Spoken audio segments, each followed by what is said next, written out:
Vamos agora para o nosso último momento, né, que é a respeito dos aspectos emocionais da lei de Danbury. Então, eu posso iniciar esse encontro falando que não existe gratuidade para a lei de Danbury. Então, ela consegue perceber que na vida, de fato, não existe gratuidade. Então, você percebe que nela não há nenhum resquício de que ela está ali recebendo algo pela sua pessoa ou porque ela é reconhecida como tal. Não, ela compreende que tudo que ela conseguiu foi por conta do esforço dela, foi por conta da gestão que ela tem. Então, em momento algum, apesar na primeira cena, ela descer ali da carruagem no momento do casamento, contemplando tudo, ela não deixa com que aquele momento tire a sua racionalidade. Né? Então ela passa ali por momentos de encantamento, mas a lei de Danbury predominantemente é muito racional. Ela é uma mulher muito racional. Então, tendo isso em vista, quando ela está ali na banheira, que a empregada vem falar, olha, você foi convidada para o casamento, ela não fica, eu vou pensar no meu vestido, eu vou pensar no meu cabelo. Não, a primeira pergunta dela é, isso deve ser um engano. Isso é uma constatação que ela faz, isso é um engano porque a gente não se mistura, nenhum dos lados se misturam. Então, assim, eu estou sendo convidada por quê? Estou sendo convidada por quê? Não existe gratuidade. Né? E a empregada ainda conclui dizendo, olha, você não é só um convite, você vai ser a dama de companhia da nossa nova rainha. E aí é que ela fica assim, realmente tem alguma coisa aí que eu não estou entendendo ainda, mas que eu vou entender. Né? Então, quando ela vê a Charlotte entrando na igreja, a primeira coisa que ela diz é: agora as peças estão se encaixando. Então, o marido, né, desatento, fala assim: o que foi que você disse? Ela: nada, querido, eu só quis dizer que ela está muito linda, que é como a nossa rainha é linda. Né? Então, não existe gratuidade para ela, e se tem uma coisa que ela não é ingênua. Né? Então, o tempo todo ela está ali. O que é que querem de mim? O que é que eu quero do outro? O que é que querem de mim? O que é que eu quero do outro? Ela é uma mulher muito bem norteada naquilo que ela deseja e onde ela quer chegar. Né? E foi justamente isso que fez ela alcançar, colocando ali, galgando lugares maiores. Né?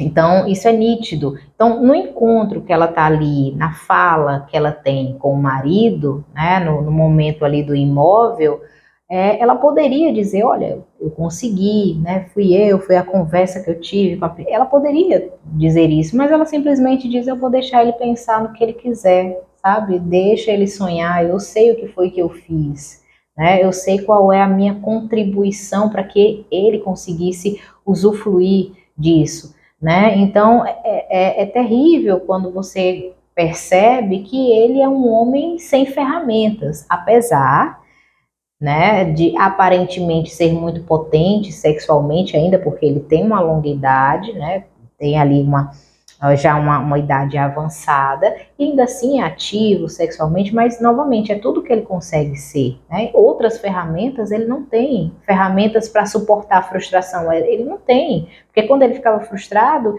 ele procurava ela para ir para a cama. Né? Então essa era a única ferramenta que ele tinha, que ele conhecia, era simplesmente o sexo. Ele não tinha outra ferramenta além dessa, né, para tentar ali minimizar o seu mal-estar. Então, voltando para esse contexto propriamente dito dela, né, ela percebe que quando o marido fala assim, olha, o rei me percebeu como o homem que eu sou, ele está ignorando a cor da minha pele, ela fala mentalmente, é como se ela dissesse, não, querido, ele não esqueceu a cor da sua pele, ele não esqueceu de onde você veio, né? Mas não se preocupe que eu sei de onde você veio, eu sei também de onde eu vim. Então é a partir disso que ela consegue se nutrir, ela sabe de onde ela veio, ela sabe de onde ela saiu, ela é uma mulher muito norteada, né? Então ela não se vislumbra, ela é uma mulher madura. Né? Então, dentro desse contexto, é justamente um ser humano só consegue avançar quando ele sabe onde ele esteve. Enquanto o ser humano não consegue compreender onde ele esteve, onde ele saiu, para onde ele quer caminhar, onde ele quer alcançar, ele se torna perdido, né? Então, há momentos onde ela está ali na discussão no confronto, na verdade, não uma discussão, mas um confronto de realidade com a princesa Charlotte. Ela fala: olha, majestade, os seus muros são altos demais, né? Então, se você não está compreendendo que você é a primeira como nós a chegar aqui, então você tem deveres, né? Você não foi colocada aqui de uma forma leviana, foi pensado. Então, já que foi pensado, faça alguma coisa.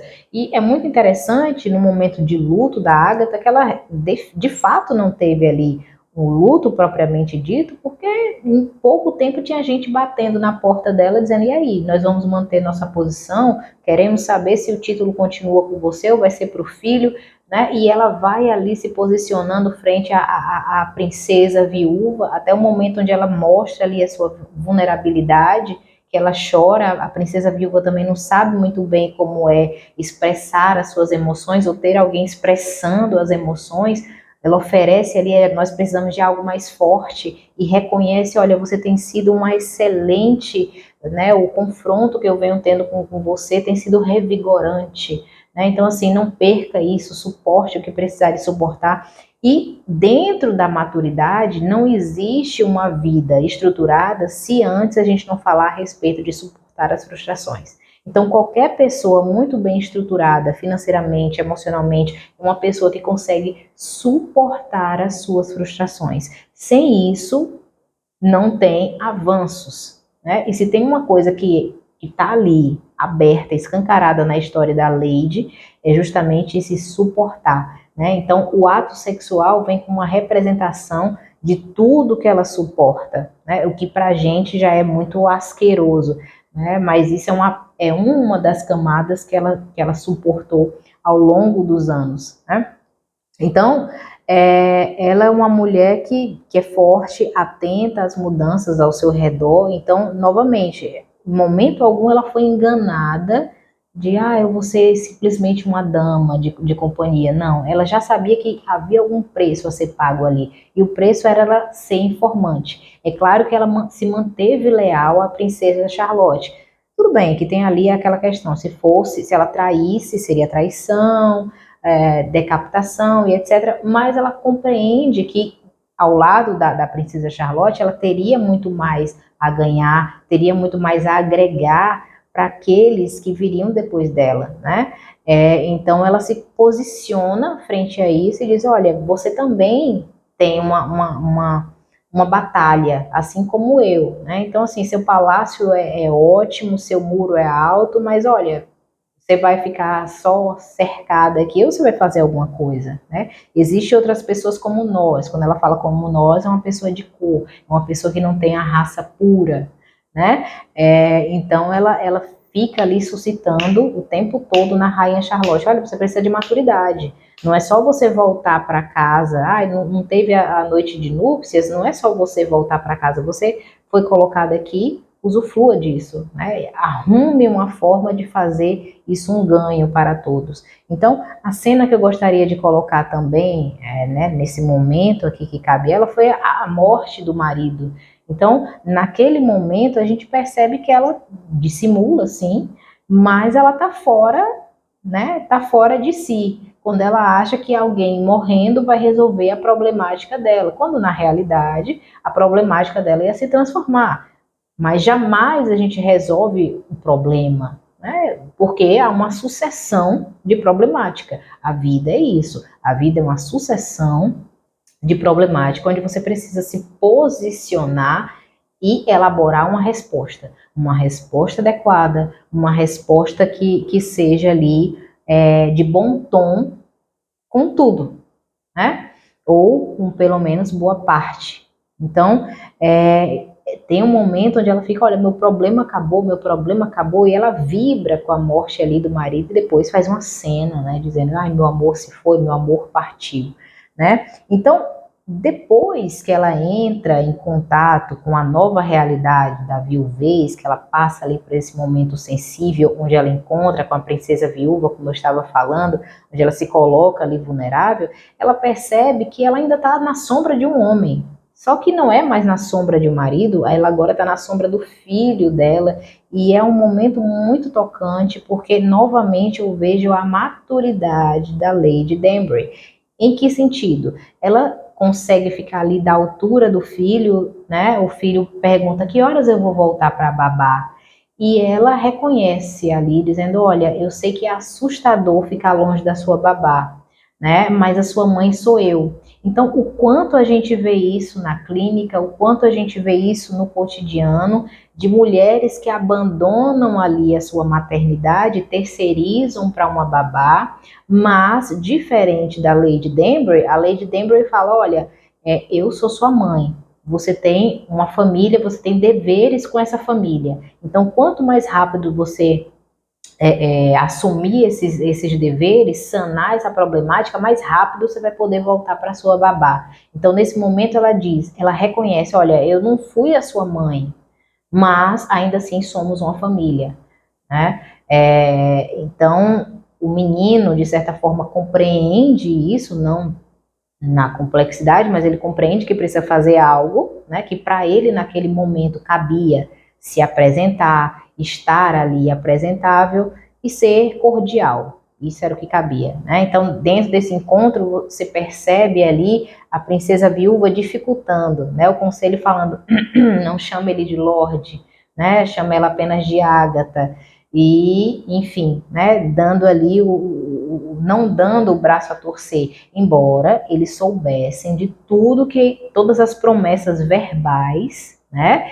E principalmente aquilo que eles colocaram diante da sociedade, mas naquele momento ali eles estavam querendo voltar atrás, né? Porque ela não estava mais sendo útil, talvez não fosse mais útil, né?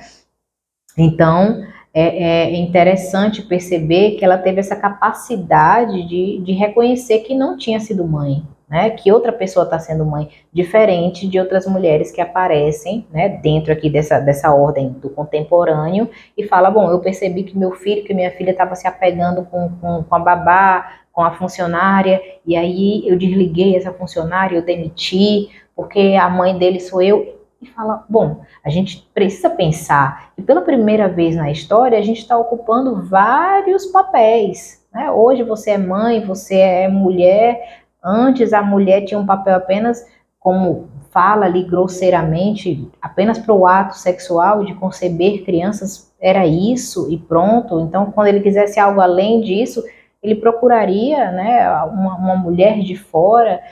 E hoje, pela primeira vez, tudo é muito novo. O papel da mulher socialmente é muito novo dentro desse contexto.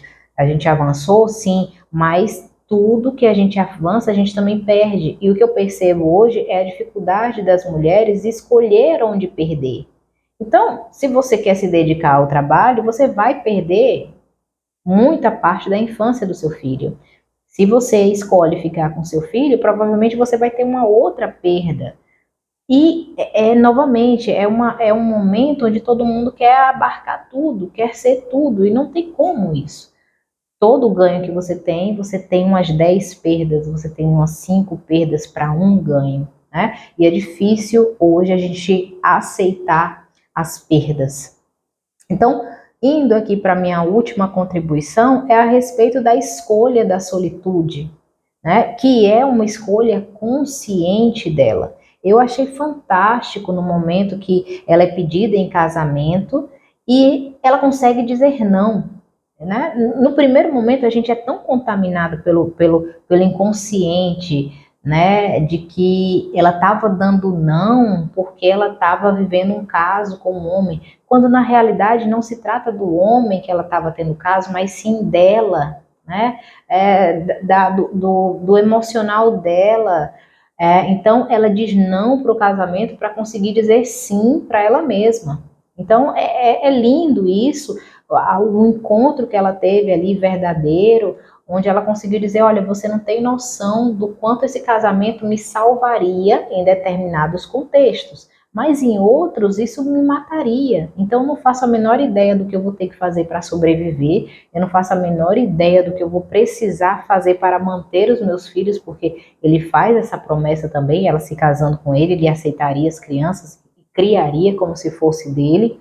Então, todo esse contexto era muito confortável para ela, extremamente confortável, mas ela fala não, né? Eu não quero uma outra criança nascendo dentro de mim. Então, volta ali para aquela questão da maternidade compulsória, né? Onde um parceiro fala, não, vamos ter filho agora e vamos ter filho. E a gente tem uma outra possibilidade, né? A sorte dela, né, nesse sentido, de na época ter ali amas, ter ali empregados, né, na época, que fizesse esse contexto materno, que fizesse ali essa questão do afeto. E hoje que não tem ninguém mais para fazer isso, e quando tem a gente ainda fica ressentido, né? Então, assim, veja que a gente dá alguns passos à frente, mas também volta muitos outros, né? Então, novamente, esse contexto do ganho e perda, e ela é uma mulher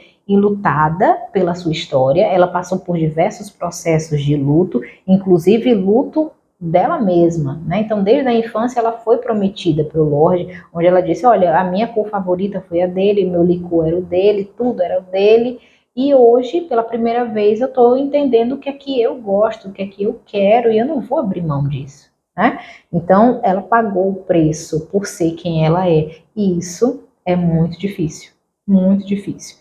Então, essa era a minha contribuição a respeito de aspectos psicológicos dela, tá? Então, a gente vê, novamente frisando, não existe gratuidade, não existe ingenuidade a partir, né, dentro dessa ordem psicológica dela, porque ela aprendeu tudo para servir alguém. E ela serviu até o último dia, né, ali, de vida do marido, ela estava ainda nessa condição de servir. E depois disso ela falou, bom, eu vou servir, mas da minha forma, né, da minha maneira. Eu vou procurar agora uma relação onde eu consiga exercer por igualdade, né?